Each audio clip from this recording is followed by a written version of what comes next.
네, 모두의 한국사 김범석입니다. 자, 이 시간에는 원칙과 상식을 배반한 바로 그 인물들 이렇게 해서 한번 정리해 봤는데요. 요즘 그 원칙과 상식, 또 공정, 우리 요즘 현대 살아가면서 지금 우리나라 많은 화두가 되고 있죠.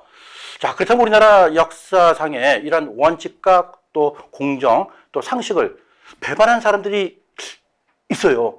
그걸 우리 한번 역사 공부를 하면서 한번 그 인물들 한번 정리해보는 시간도 매우 흥미롭지 않을까요? 네, 지금 이성계가 나오죠. 자, 조선을 건국한 태조 이성계. 근데 원칙과 상식을 어겼던 그런 인물이네요. 자, 1388년 이성계는 요동 출정군의 사령관으로 임명이 되죠. 이때 고려왕인 우왕과 또 권력자인 또 최영에 의해서 엄숙히 명령을 받들어서 전쟁의 임무를 충실하기 위해서 선언을 하게 되죠. 자, 이성계는 이 군사를 몰아서 위화도까지 가서 거기서 진을 쳐놓고선 다시 회군을 하게 되죠. 그 회군을 하게 된 그 이유는 뭡니까? 작은 나라가 큰 나라를 정벌할 수 없다는 그런 사실. 그리고 여름철이 돼서 또 각종 전염병, 또 활도 제대로 안 나간다. 이러한 그 구실을 붙여서 회군을 했죠. 자, 이런 회군의 명분을 가지고서 회군을 해서 결국은 구테타로 가서 이것이 성공이 되었죠. 자, 이것은 바로 뭡니까? 원칙과 상식을 깬 그런 행동으로 볼 수 있겠죠. 자, 예를 들어서 이성계가 그 출정에 있어서 그냥 명령만 받고 갔겠습니까? 당연히 출정 전에 군사 각종 회의가 여러 번 열렸었겠죠. 그는 이런 회의 때 지금 여름 때가 돼서 지금 전투력이 매우 지금 약화될 수가 있겠다. 그리고 또 우리가 작은 나라가 어떻게 큰 나라를 치느냐 다시 한번 재고하는 게 어떻습니까? 라고 충분히 사전에 회의를 해서 의견 개진을 할 수가 있었을 수 있는 그런 여건이 됐겠죠. 하지만 이때 회의 때는 아무 소리 안 타가 결국은 그대로 출정하면서 이렇게 회군에서 쿠데타를 일으킨 것은 분명히 역사 속에 원칙과 명령을 어긴 그런 반칙의 행위를 했던 겁니다. 결국은 뭡니까? 이러한 이성계는 이런 원칙과 상식을 깬 그런 반칙으로 쿠데타를 성공시켜서 나라를 이렇게 세운 그런 악성 전통을 세웠던 인물 1호로 제가 한번 선정을 해 보았습니다. 자, 수양대군 한번 봐요. 자, 원칙과 상식을 깬 인물 두 번째. 자, 수양대군 세조대왕이죠. 자, 세조대왕은 우리 영화 관상이라는 영화도 재밌게 봤고 또 각종 역사 드라마에서 나왔던 그런 인물 중에 한 명이죠. 자, 수양대군은 왕자였죠. 왕자였으니까는 왕자는 이 소위 종친 뿐만 아니라 또 임금의 사위 부마라 그러죠. 이런 사람들은 현직에 나갈 수가 없는 것이 이 조선 왕조의 기본 방칙이었어요. 즉, 이런 이 종친이나 이런 왕자들이 정치 권력을 쥐고 제멋대로 위세를 부리는 것을 갖다가 막으려는 그런 장치였던 거죠. 그런데도 수양대군은 어떻게 했습니까? 멋대로 사병을 동원해서 정권을 틀어쥐고 무산 살육을 저질렀죠. 살생부. 그죠? 살생부. 그리고 본인 스스로가 영의정을 차지하고 각종 직위를 다 장악해서 실권을 가진 다음에 결국 뭡니까? 조카인 단종을 몰아세우고 왕위를 등극한 그러한 인물 중이죠. 이것도 하나의 반칙이죠. 원칙과 상식을 깬 거죠. 즉 이러한 원칙과 상식을 깬 이러한 반칙은 왕가의 질서를 물랑케 했습니다. 즉 왕의 계승에 나쁜 사례를 남기게 된 거죠. 그래서 이 수양대군은 원칙과 상식을 깬 인물 제가 2호로 선정을 했습니다. 자, 세 번째 인물 볼까요? 자, 연산군이 나오네요. 자, 연산군은 폭군이었죠. 모든 기존의 어떤 이 가치와 또 형식을 거부하고 지 멋대로 전제 권력을 펼쳤던 그런 폭군. 역시 백성을 갖다가 선정을 베풀면서 나라의 전국을 다스려야 하는데 어떤 개인적인 원한을 갖다가 쏟아봤던 그러한 폭군이었. 역시 원칙과 상식을 깬 인물 제가 3호로 선정을 했습니다. 자, 네 번째, 근대로 넘어오는 거예요. 근대로 넘어오다 보면 이제 19세기 말, 20세기 초에 흥선대원군과 민비가 있었죠. 자, 흥선대원군, 민비 상당히 우리 한국사에서 비중 있는 그런 인물로 우리가 알고 있는데 흥선대원군은 고종의 아버지요. 또 민비는 고종의 부인이죠. 두 사람은 어떻게 됩니까? 고부간의 갈등, 즉 시아버지와 며느리죠. 자, 근데 이 두 사람이 근대사에 있어서 얼마나 많은 역사의 영향력을 발휘했습니까? 왕은 고종인데 권력은 시아버지와 민비 며느리가 가지고 있었다. 이것은 아무리 봐도 상식적으로 말이 안 되는 거죠. 즉, 이 두 사람은 권력을 가질 수 있는 명분이 전혀 없었던 거예요. 그러면 뭐 고종이 좀 못나서 그런가요? 아무튼 이건 내가 볼 때는 말이 안 되는 거죠. 이 두 사람은 바로 그 임금의 아버지 또는 또 이 임금의 아내라는 그런 지위를 갖다가 이용해서 정치판을 어지럽혔던 그런 인물들이죠. 그래서 조금 더 부연 설명을 한다면은 이 시아버지와 이 며느리의 이런 그 갈등 사건 두 가지 볼까요? 이른바 이모군란 아시죠? 1882년 이모년에 99군인들이 들고 일어났던 거. 이때 흥선대원군이 들어오면서 집권을 하게 되죠. 그러면서 민비, 며느리가 죽었다라고 해서 장례식까지 치렀던 그런 해프닝이 있었어요. 하지만 도망쳤던 민비는 뭡니까? 청나라한테 또 SOS 해가지고서 다시 또 재집권을 하게 되는 거죠. 그러다가 또 동학혁명이 일어나고 갑오개혁이 일어났을 때 일본은 또 뭡니까?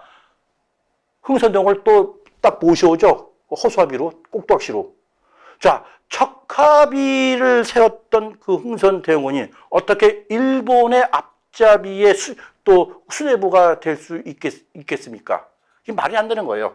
자, 이렇게 흥선대원군이 일본에 어떤 어서 오십시오 해가지고서 딱 왔을 때는 그건 다름이 아닌 민비의 세력들을 갖다가 제거하기 위해서 그 자리에 왔다라고 밖에는 볼 수가 없는 거죠. 결국은 뭡니까? 그 초기에 열렬히 반제국주의 노선과 는 너무나도 동떨어졌던 거. 이것은 결국은 뭡니까?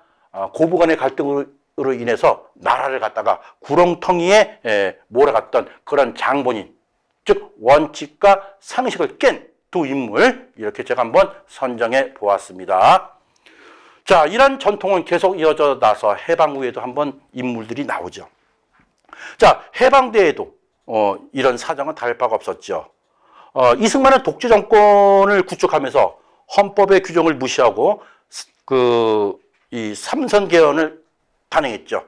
이른바 4.4.5입이라는 해괴한 숫자 돌입을 하면서 통과시켰던 그런 사람이 바로 또 이승만 대통령이에요. 이거는 당연히 원칙과 상식을 깬 거였죠.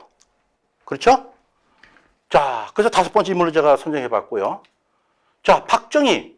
자, 박정희 군사정권은 이보다 한 수 더 떴어요. 그래서 무리한 방법으로 또 삼선 개헌을 단행했죠. 또 그 다음에 뭡니까? 한 번 더 대통령이 되고 싶은 마음으로 유신 헌법을 또 만들었죠. 그리고 체육관 대통령이 되었고, 그리고 또 유정이라는 이름으로 자신이 국회의원 3분의 1을 또 임명하는 그런 엄청난 독재를 단행했죠. 자, 그 다음에 또 어떻게 또 이 전통이 이어갔습니까? 전두환 군부 세력이 또 뭡니까?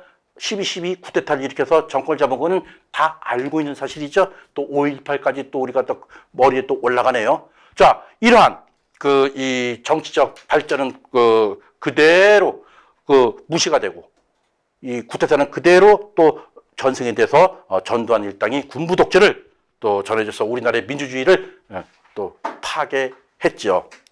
자, 이런 대정치의 그 앞길을 가로막았던 이런 것은 결국 뭡니까?